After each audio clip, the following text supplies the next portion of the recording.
주님의 평화를 빕니다. 오늘 말씀의 제목은 아브라함이 한 일입니다. 아브라함이 한 일. 말씀은 창세기 13장 1절에서 18절까지의 말씀입니다. 아브라함 이야기입니다. 아브라함이 그 고향을 떠나는 선조 대대로 가족들이 살았던 고향을 떠나서 가나안 지역으로 이렇게 떠나오는 과정의 이야기는 창세기 12장에 기록이 되어 있습니다. 가나안으로 들어와서 이제 살게 됐습니다. 어느 만큼 살았는지는 잘 모르지만 일단은 그 가나안 땅에 들어와서 네겝이라는 지역에서 살게 됩니다. 아브라함 혼자 산 게 아니라 그때만 해도 아브라함이 상당히 큰 부족을 이룰 정도로 그렇게 재산도 있고 또 식구들도 꽤 있었을 때입니다. 어떻게 할 수 있는가 하면 아브라함하고 사라 사이에는 그 자식이 없었잖아요. 그때까지 100살 될 때까지 자식이 없었다고요. 그리고 종들이 좀 있었겠지, 그죠? 우리가 생각할 때는 그저 아브라함하고 사라하고 그리고 종 몇 명 이렇게 생각하지만 그렇지 않습니다. 이 14장으로 창세기 14장으로 가면 롯이 그 지역 사람들한테 공격을 받아서 잡혀가는 일이 생기는데 그때 이런 표현이 나옵니다.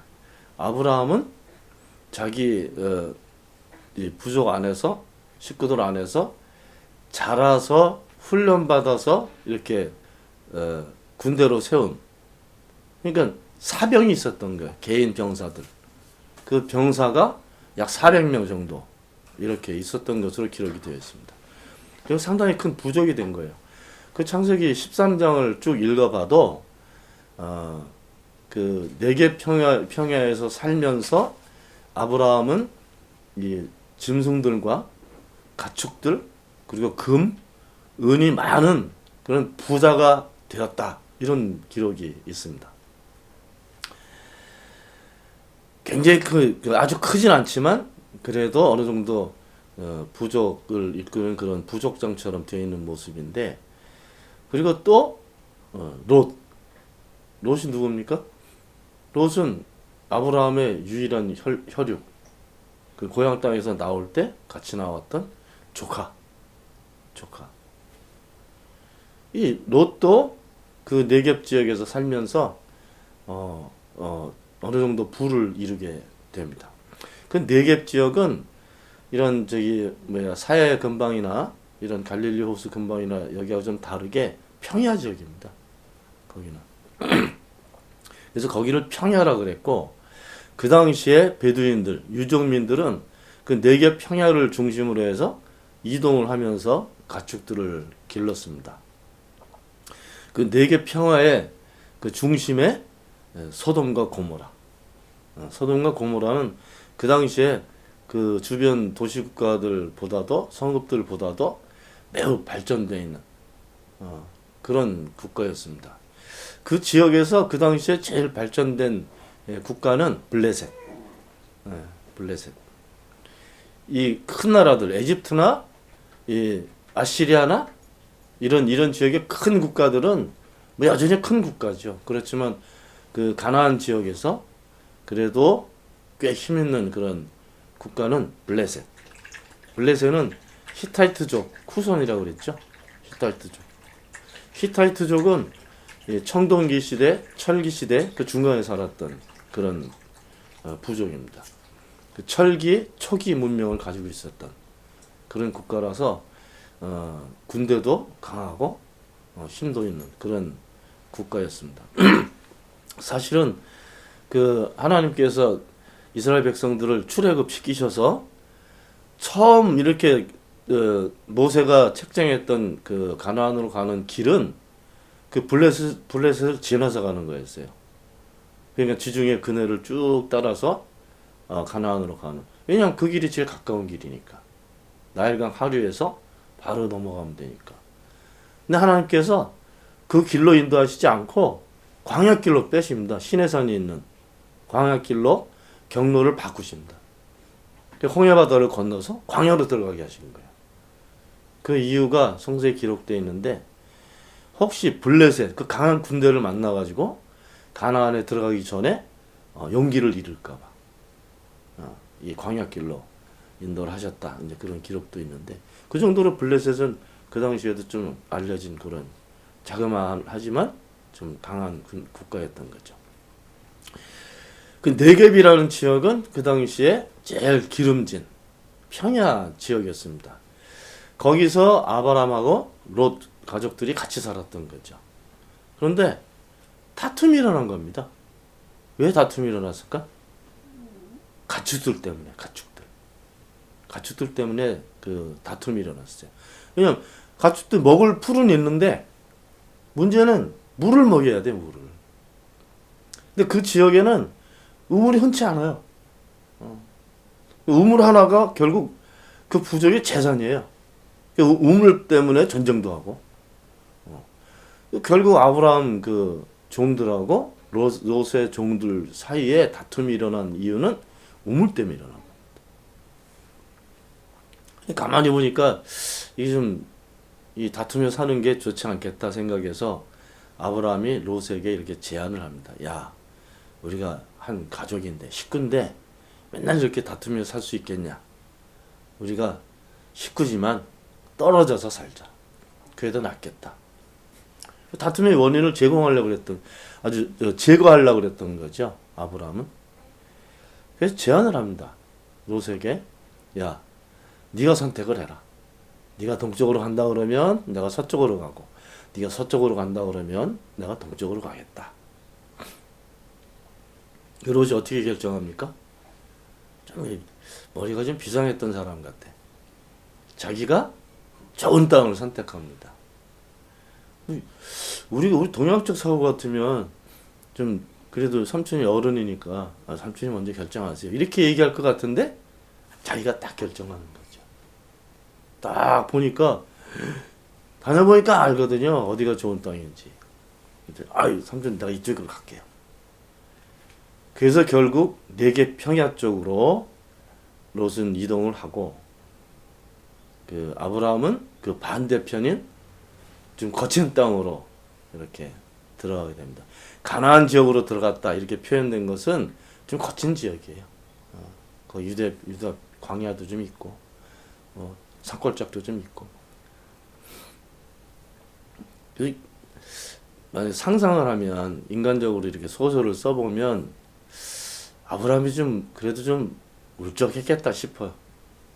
자기 유일한 혈육인데 같이 나와서 같이 살다가 떨어졌는데 그것도 또 그래 좋은 땅 가서 잘 살면 좋겠다 이렇게 생각하지만 좀 울적하지 않았을까. 왜 그런가 하면요, 하나님이 나타나셨어. 그 순간에. 왜 나타나셨을까요? 여러분들 구약 성서를 보면 하나님이 나타나시고 또 주의 천사가 나타나고 이런 내용들이 상당히 있어요. 신약에서도 종종 있어요. 그죠? 마리아, 예수님 어머니 마리아도 그랬고 요셉도 그랬고, 그리고 바울과 실라도 뭐 감옥에 갇혔을 때 그랬고, 베드로도 감옥에 갇혔을 때도 그렇고, 그죠? 천사들이 나타나.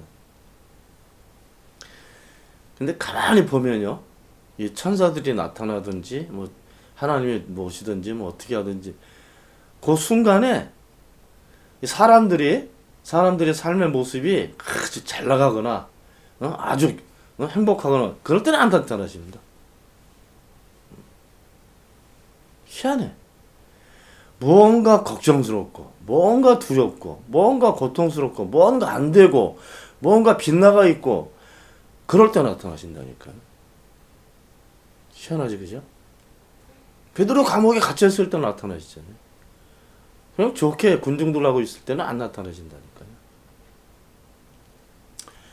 요한 계시를 받았던 사도 요한도 감옥에 갇혀있을 때 그 계시를 받아요. 희한하지? 이사야는 곧 죽게 됐어요. 왜냐하면 자기가 따랐던 왕족이었거든, 왕족. 왕족이었는데. 근데 그 왕이 죽었어. 다른 왕이 이제 즉위를 할 텐데 그 당시에는 왕이 바뀌면 그 전에 관련됐던 그 귀족들과 뭐 식구들은 다 없어지는 거예요. 다 없어지는 거예요. 요 근대사에도 아주 근대에도 있었잖아요. 여기 뭐 터키 같은 데도 오스만 투르크가 이제 정권을 잡았을 때 그 동생이 이제 쿠데타를 해가지고 왕이 되는데 형과 관련된 모든 사람들을 다 처형합니다. 숙청하는 거야. 자기 사람들 데리고 해야 되니까. 이사야가 그 위기에 놓였다고요. 그래가지고 난 이제 죽었다. 죽었다 하는 심정으로 성전에 들어가서 뭐 했을까요? 기도한 거지. 마지막 기도하고 있었을까?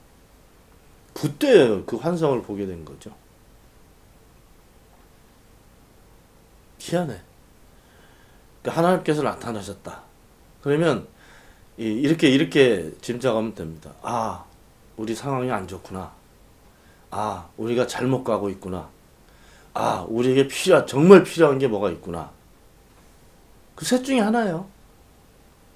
그러나 나타나셔서는 그 방법을 알려주시는 거죠.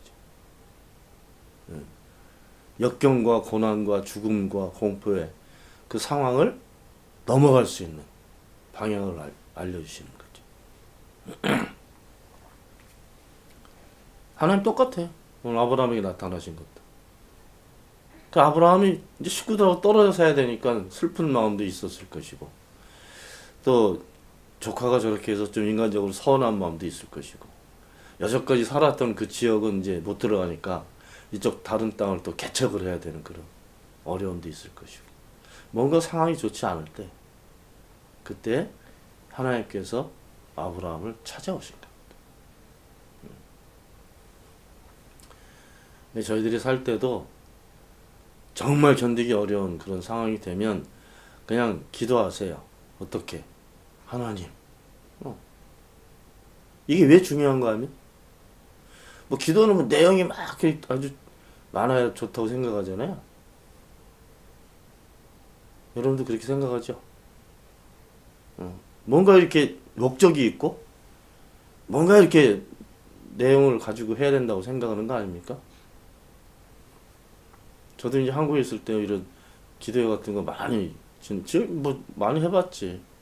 철학 기도도 해보고, 새벽 기도도 해보고, 뭐, 다 해보죠. 근데 철학 기도라고 해서 밤 완전히 새진 않죠. 뭐 새벽까지 하고 이렇게 가는데. 뭐가 기도할 제목이 있어야 될 거 아니에요? 교회에서도 제목도 주고, 개인적인 어떤 집안의 제목도 있고, 뭐 사업 제목도 있고. 그러니까 뭔가 있어야 그 내용 가지고 기도하는 거 아니에요? 그래서 그 기도한 게 좀 이루어지면, 우리는 응답을 받았다. 이렇게 하는 거잖아요. 그냥 기도하고, 제목 가지고 기도하면서 응답을 받아야 이게 딱 기도가 잘 된 거지. 어떻게 생각합니까, 여러분들? 그러니까 기도를 못 하는 거예요. 기도는 그냥 하나님 이렇게 이름만 불러도 돼요. 왜 그런가 하면 기도하기 전에는 난 그냥 내 생각으로 막 살았어. 막 하루를 그냥 막 힘든 고민하면서 막 몸이 부서져라 일하고 막 어렵고 슬프고 막 분노하고 이러면서 살다가 하나님 하고 이름을 불렀어. 하나님 이름을. 그 순간이 어떻게 바뀝니까? 하나님은 항상 우리를 보고 계시잖아. 그죠? 나는 안 보고 있을 수도 있었잖아. 하나님 그런 순간에 내가 짧은 순간이지만 그때 하나님을 생각하잖아요. 아닌가? 하나님 그러면서도 딴 거 생각하나? 저는 그렇지 않아요. 하나님 그러면 그때는 하나님을 생각하지. 그게 중요하죠. 예배 똑같아요. 예배. 오늘 아브라함 예배인데 사실은 아브라함 한 일은 예배인데 오늘 설교 제목을 얘기 안 했네. 아브라함이 한 일. 예배예요, 예배. 근데 예배를 드려. 우리는 매주일 예배 드리잖아요. 그리고 뭐 주일 아니더라도 무슨 뭐 예배 많이 드리잖아요. 예배 드리는 게 왜 중요합니까? 그렇게 생각하는 분 많을 거예요. 아, 예배를 드려서 하나님께 영광을 돌리고 그거 다 썰이야 다. 내가 예배 드려가지고 하나님 영광 받으시니 안 받으니 누가 검증해 봤어요? 누가 알아? 이스라엘 사람들은요, 하나님 그러면서 바알을 섬겼어. 그게 잘못된 거예요, 그게. 그래서 빗나갔다 그러는 거예요. 예배는 의식이 아니에요. 그래서 하나님, 예언자 시대 때 이스라엘 백성들 엄청나게 야단하시잖아요. 아유, 난 너희들이 드리는 제사가 지겹다, 막. 지겨워. 너희들 드리는 번제, 그 냄새가 지긋지긋하다, 막. 예배는 의식이 아니에요. 시간 정해놓고 어디 모여가지고 어떤 의식을 통해서 뭐 아멘, 그리고 딱 의식이 아니고 어떤 의식이든지 예배를 드린다는 것은 예배 드리고 있는 그 동안은 내가 하나님하고 관련이 있잖아. 하나님 생각하고 하나님한테 찬양도 드리고 결과가 어떻게 되는 게 중요한 게 아니라 예배 드리는 그 순간에는 하나님하고 내가 같이 있는 게 중요한 거지. 하나님 생각하고 그게 제일 중요한 거예요. 오늘 하나님이 아브라함 찾아와서 이렇게 말씀하십니다. 야, 네가 보는 앞에 있는 모든 땅 내가 너한테 다 줄게. 왜 땅 얘기를 하셨을까? 왜 땅 얘기 하셨어요? 아브라함이 땅 문제가 걸려 있으니까. 어제까지 잘 살았던 땅이 있는데 여기는 내가 오늘부터 다시 땅을 다 뒤집어 까고 뭐 어떻게 가축들 먹일 수 있는 그런 땅을 만들어야 되는 어마어마한 이 막중한 고민 안 되겠어요? 지금은 아브라함한테 제일 필요한 것은 땅이에요. 지금 사람들한테 현대인들한테 필요한 것은 돈하고 먹을 거지만 그때는 땅이었다고요. 그러니까 땅 얘기하신 거야. 롯이 어디로 갔어요? 저 네겝 동쪽에 좋은 땅으로 갔어요. 그쪽으로 갔는데 그 네겝이라는 평야가 어마어마하게 큰 땅이 아닙니다, 사실은. 가나안 지역은 그렇게 땅이 큰 땅이 아니에요. 그저 우리나라만 할까? 나만만 할까? 그 절반이나 될까? 그러니까 롯은 아주 지역적인 데로 갔다고요. 자기가 좋다고 판단을 했지만. 아브라함은 막막한 거야. 어디로 가야 될지. 이 삶의 문제가 걸린 거예요. 아브라함 혼자뿐만 아니라 모든 식솔, 종들, 군사들, 또 그 동물들, 가축들. 어찌 보면 아브라함 인생의 첫 번째 위기가 왔을 수도 있어요. 그러니까 하나님께서 나타나셨죠. 그리고 땅 얘기를 하십니다. 야, 아브라함 너 보이냐? 네가 보이는 저쪽 북쪽까지, 저기 남쪽까지, 저기 동쪽에서 저쪽 서쪽까지 그 땅을 내가 너희 자손에게 완전히 주겠다. 그 독일어 표현에 특별한 표현이 하나 있어요. 온 땅을 너 자손에게 주겠다. 그러니까 롯은 네개에 살다가 롯이 죽고 나면 어떻게 될지 몰라. 그 땅은 자기 땅이 아니니까 사실은 빌렸으니 어떻게. 근데 이 땅은 자손들에게 완전히 주겠다는 거예요. 모든 시대에. 그리고 이렇게 말씀하시죠. 네가 걸어가 봐. 저 끝까지 걸어가 보고 저 끝까지 걸어가 보고 그 땅을 다 너에게 주겠다. 그리고 자손 얘기를 또 하죠. 자손. 왜냐 아브라함 자기 자식이 없잖아요. 또 얘기하셔 그 얘기를. 창세기 12장에서도 얘기하셨는데 또 얘기하셔. 너 정말 네가 세도 셀 수 없을 만큼 자손들이 많아질 거다. 나중에요 창세기 15장 가면 또 그 말씀을 하셔. 왜 그럴까? 아브라함이 그 당시만 해도요, 이게 자식들이 많고, 이 막 식구들이 커져야 이게 진짜 부자인데, 그것도 힘이 되고, 아무도 없어. 재산을 물려줄, 아무도 없어. 재산을 물려줄 사람이. 100살 될 때까지. 그 자기 종에게 그 재산을 물려주려고 그러잖아요. 에베네셀이라는 자기 종이 있었잖아. 근데 그때도 또 자손 얘기를 하십니다. 아니, 너에게서 자식이 나올 거다. 그러니까 아브라함이 정말 중요하게 생각하는 땅과 자식에 대한 얘기를 다시 얘기를 하셔요. 그러니까 그 하나님께서 아브라함을 섬세하게 돌보시는 그 위기 상황을 돌보시는 모습이 있지, 그죠? 그냥 롯하고 아브라함 사이에 다툼이 있어가지고 뭐 나눠먹기 땅 갈라고 이런 얘기가 아니라니까요. 이 현대인들은 오늘 본문에서 이 포인트를 찾아내지 못해. 힘들면 그냥 죽겠다 소리하고 못 견디고 정말 못 견디고. 그럴 때 하나님 이름 불러야 돼요. 아니면 하나님을 알고 있으면, 하나님과 관련이 있으면 하나님께서 오신다니까. 아브라함이 하나님과 관련이 있었어요? 없었어요? 있었지. 시작부터. 아브라함이 하나님을 찾아갔는지 하나님이 아브라함을 찾아오셨는지 그거는 뭐 모르지만 창세기 12장에서는 하나님이 나타나셨잖아. 근데 그 전에도 나타났을 거라고. 어떤 모습으로 나타나는지 모르지만.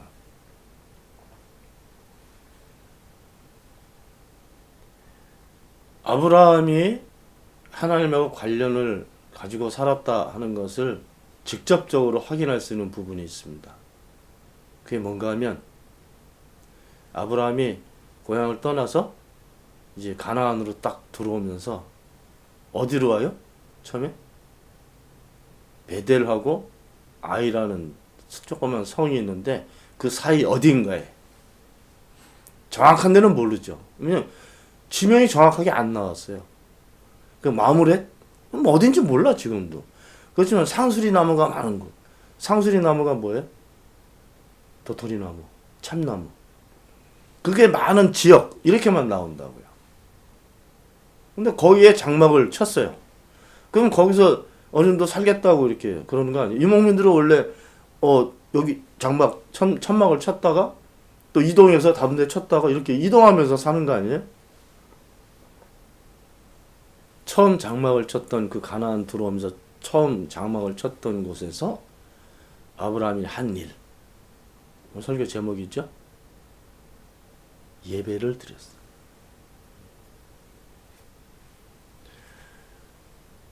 고향 떠나가지고요.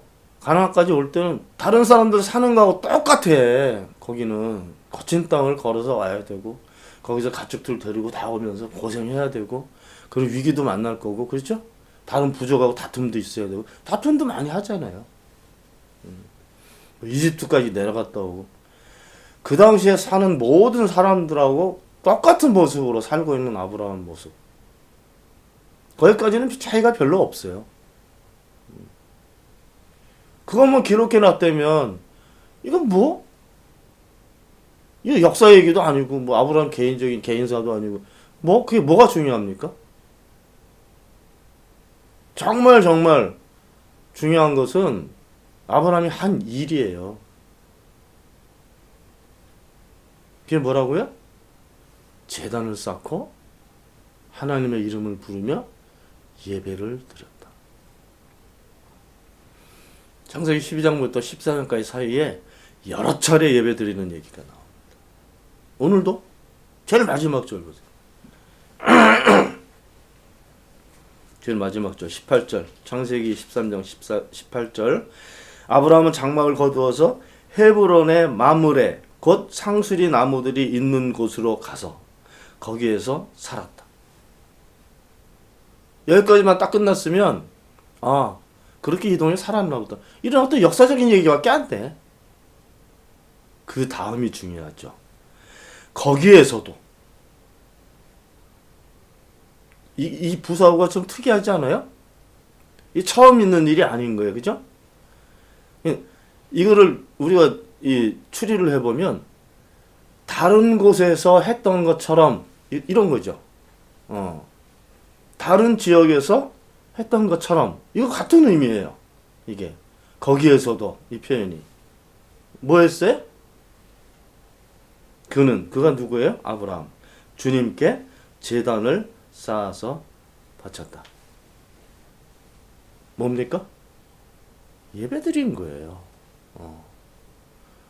제가 방금 전에 말씀드렸잖아요. 예배는 형식이 중요하지 않아.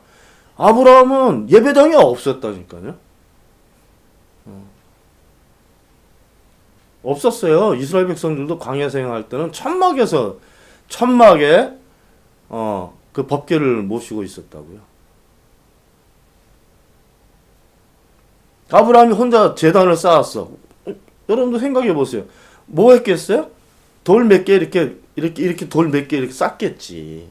무슨 멋진 뭘 쌓겠어요?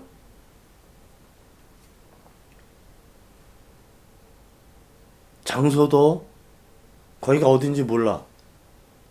그냥 참나무가 많은 지역 그것만 알고 거기서 살기 시작하면서 돌멩이 몇 개 쌓아가지고 예배를 드린 거예요.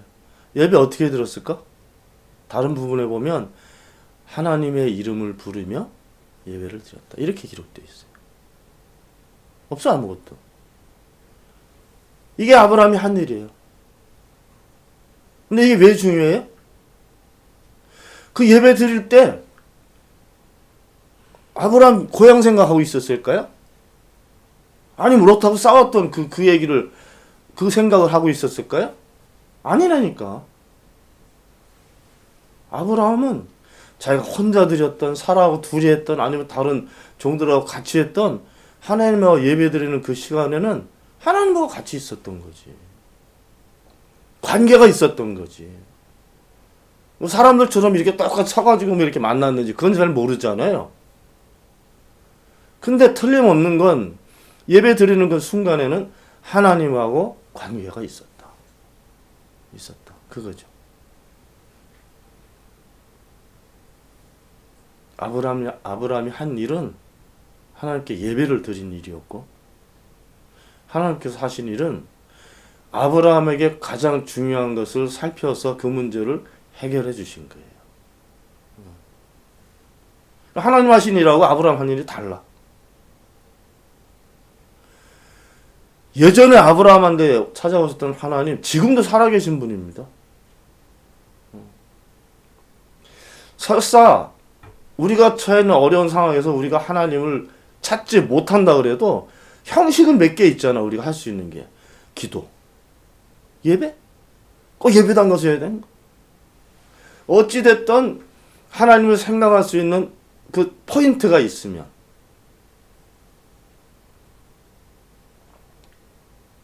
어떻게든지 하나님하고 조금이라도 관련이 돼 있으면 하나님께서 오신다니까요. 성서에 딱 기록되어 있잖아. 근데 요즘 현대인들은 하나님에 대해서 너무 무지해. 다른 말로 하면 좀 무식해. 귀신들보다 몰라. 귀신들보다. 정말 이게 쪽팔린 일입니다. 그리스도인들이 귀신도 몰라. 하나님도 몰라. 요즘 딱 그 상황 아니에요? 한국 상황이? 귀신 앞잡이가 와, 전공이라는 새끼 별 얘기를 다 해. 뭐 사회생활 못하는 사람들은 다 죽어야 된다고 이런 얘기도 하고 국민들 다 그 귀신 바지 귀신 이렇게 담아내는 그걸로 다 써가지고 청와대에 있는 귀신을 다 빼고 그 다음에 들어가라 그랬대. 청와대 1년 지난 다음에. 이런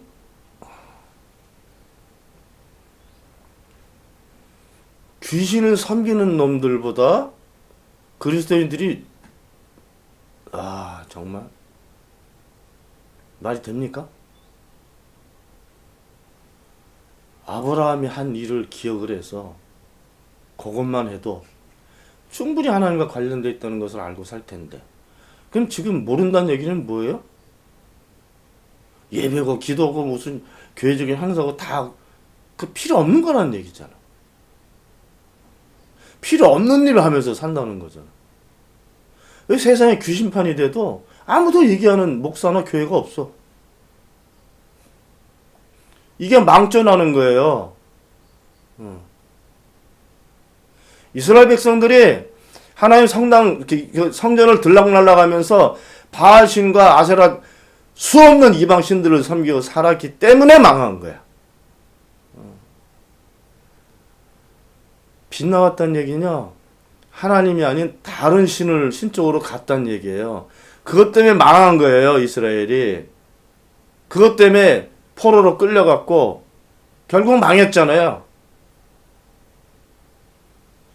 이게 망정 하나도 몰라. 그리스도인들이, 목사라는 놈들이, 교회가.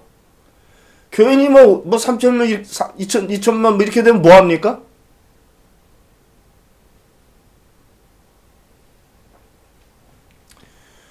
귀신 때려잡는 교회들이 나와야 돼요.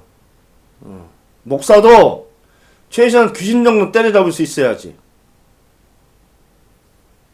이건 하나님도 아니고 귀신도 아니고 어정쩡하게 옆에 붙어가지고 무당한 데 손대고 기도하는 새끼들도 있다니까, 목사들이.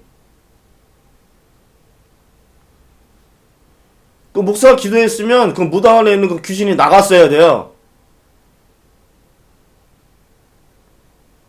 똑같은 귀신 뒤집어 쓴 거지 뭐. 이게 한국 교회 현실입니다 지금. 교회든지 절이든지 다 똑같아. 귀신 장난질에 아무리 놀아놔도 아무도 얘기를 안 해. 망해요 그렇게 살다가. 그리스도인들은 정신을 딱 차리고 눈을 부릅뜨고 아브라함이 한 일은 뭔지를 봐야 돼. 예수님께서 하신 일이 무엇인지를 보고 살아야지. 그게 내가 사는 길입니다. 아브라함에게 하나님이 찾아오셨다는 얘기는 아브라함 살리신 이야기예요. 하나님께서 오시면, 나에게 오시면 내가 사는 거예요. 우리 가정을 찾아오시면 우리가 사는 거예요. 귀신한테 아무리 끌려다니고 살았다 그래도 하나님께서 오시면 그 집안이 사는 거예요. 교회는 여러분들이 판단하실 줄 믿습니다. 아브라함이 한 일 똑똑히 기억하고 살아갈 수 있게 되기를 바랍니다. 기도합시다. 하나님,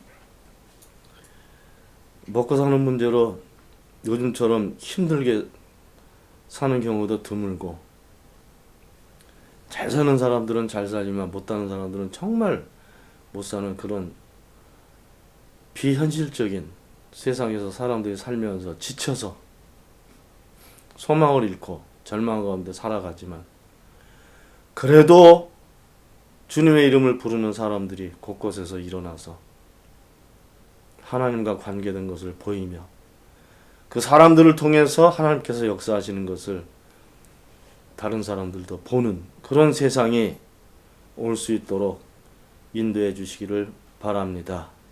아브라함이 한 일, 예수님께서 하신 일 똑바로 잘 바라보고 그것을 배워서 그처럼 살아서 하나님과 올바른 관계를 가지고 살아가는 저희가 되고